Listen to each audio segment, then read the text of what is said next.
surpoids, ça a commencé avec le chasseur-cueilleur, donc c'est pas d'aujourd'hui. Notre chasseur-cueilleur, c'est paléolithique supérieur. Paléolithique supérieur, si je me trompe plus, c'est moins 150 000 ans à peu près, si je me trompe pas.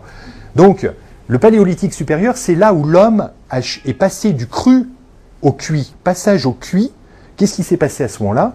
L'alimentation, les premiers feux ont été découverts au paléolithique supérieur. Et en fait, ça veut dire que l'homme a commencé à moins mâcher parce que l'alimentation était plus tendre. Vous voyez? Donc la mâchoire a commencé à changer, les muscles, les masséters et les muscles temporaux ont commencé à diminuer. Et en fait, ça a permis la croissance d'un organe fondamental, évidemment, ce qui nous a distingué l'homo sapiens des autres, c'est le cerveau.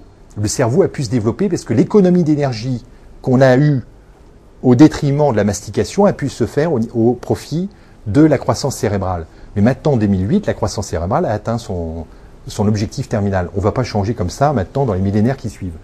Donc, parce que la boîte crânienne, malheureusement, n'est pas extensible. Je vous rappelle cette réalité. Mais alors maintenant, on arrive à l'homo grignotus. Alors, un enfant sur 4 entre 3 ans et 11 ans a la télévision dans sa chambre. En France. C'est une catastrophe. Moi, je considère que c'est une catastrophe. Vous avez... Les enfants passent en moyenne à peu près 132 minutes par jour de télé par jour. Plus, je compte pas les consoles vidéo, les PSP, etc. Donc, en fait, les activités sédentaires se sont développées considérablement. Vous savez, il faut voir dans quelle époque on vit. Donc, l'époque a changé, évidemment. Donc, l'époque, est-ce que c'est moins bien ou c'est pire qu'avant? Je préfère vivre en 2008 que sous du temps des croisades où on se battait à coups d'armes fatales, là, vous voyez. Donc là, il y a quand même plus de sécurité. Maintenant, vous avez une sécurité alimentaire qui est optimale, etc. Mais l'époque a changé. C'est quand on parle du pouvoir d'achat, actuellement, la part des ménages accordés à l'alimentation a chuté de 23% dans les années 70. Vous avez entendu cette enquête, là, parce qu'elle est ressortie il y a 2 jours, à 14% à peu près actuellement de part des marchés, de l'alimentation des familles. Et donc, ça a considérablement... Mais qu'est-ce qui s'est développé à côté des postes qui n'existaient pas? Internet, le téléphone mobile, etc. Donc, j'ai une patiente il y a peu de temps qui me dit « J'ai pas de quoi donner des fruits et légumes à mes enfants, c'est trop cher, docteur. » À ce moment-là, le téléphone sonne, elle me sort un iPhone. Donc, bah oui, donc la priorité pour elle, c'était d'avoir acheté un iPhone. Mais je critique pas, je veux dire... Mais je lui ai dit, d'ailleurs, je constate, vous avez un iPhone, c'est combien? C'est 50 € l'abonnement. Parce que c'était plus cher, maintenant c'est en train de baisser, c'est 500 € le truc, etc. Mais j'ai pas les moyens d'acheter les fruits et légumes. Donc c'est vrai qu'il y a eu un problème. Alors les fruits et légumes, vous pouvez prendre des surgelés, c'est très bon aussi pour la santé. Ce qui convient de ne pas faire, surtout, c'est d'avoir aussi des aliments interdits. Vous allez dire, jamais de Nutella à la maison. Je peux vous dire que votre gamin, quand il s'échappe et qu'il va chez les copains et qu'il y a du Nutella, il n'en prend pas une tartine, il en prend 15 tartines tellement il est frustré. Il n'en a jamais. Donc si vous lui interdisez, évidemment qu'il rêve d'une chose.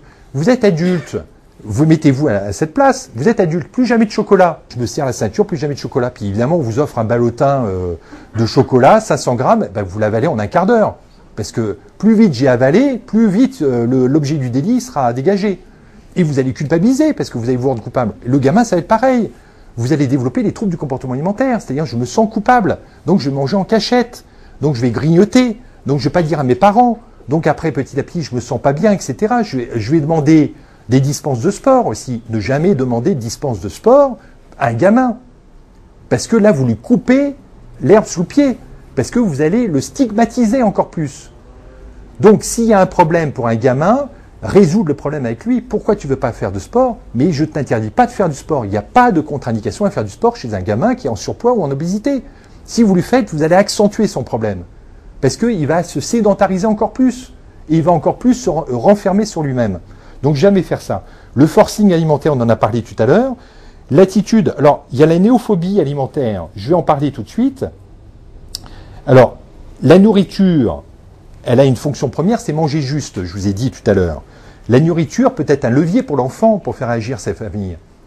Le sacro-saint 20 heures, tout le monde mange maintenant, il y a une famille sur 2, 50% qui mange devant Laurence Ferrari maintenant. Donc, il mange là, avec tous les soirs, Troisième Guerre mondiale. Le krach boursier, l'avion qui s'est cassé la figure, etc. Vous avez les gamins, il y a plein de gamins, vous les interrogez. Ah oui, je peux pas en placer une, puis parce qu'il y a papa qui me dit sans arrêt de se taire, etc. Puis c'est terrifiant, je suis terrifié, donc j'ai qu'une envie, c'est sortir de table. Donc manger rapidement, de pas mâcher, sortir de table pour aller me réfugier devant l'ordinateur, etc. Parce que j'ai pas pu communiquer, alors je vais aller communiquer avec mes amis. Et j'ai un gamin comme ça que j'ai vu, 14 ans, qui faisait 140 kilos. 14 ans. 14 ans, qu'est-ce qu'il me disait? Mes meilleurs copains sont sur Internet. Et je joue en réseau, et je parle avec des copains. Alors comme il est bilingue, il parlait avec des copains en Australie, etc. Il me disait, quand j'éteins l'ordinateur, j'ai l'impression de mourir carrément. Il a fait un séjour en psychiatrie après. Hein. Donc, je veux dire, ça peut... Là, je vous prends des exemples évidemment extrémistes, hein, qui peuvent être violents dans l'esprit. Mais pour vous dire qu'il faut être extrêmement vigilant quant à ce qu'on laisse voir aussi aux gamins. Il y avait des études qui avaient été faites au moment des Twin Towers. On faisait dessiner à des gamins en maternelle ce qu'ils revoyaient. Ils dessinaient des dizaines de tours. Parce qu'à force de voir les images en boucle, ils croyaient que c'était des dizaines de tours, c'était New York entier qui s'était cassé la figure.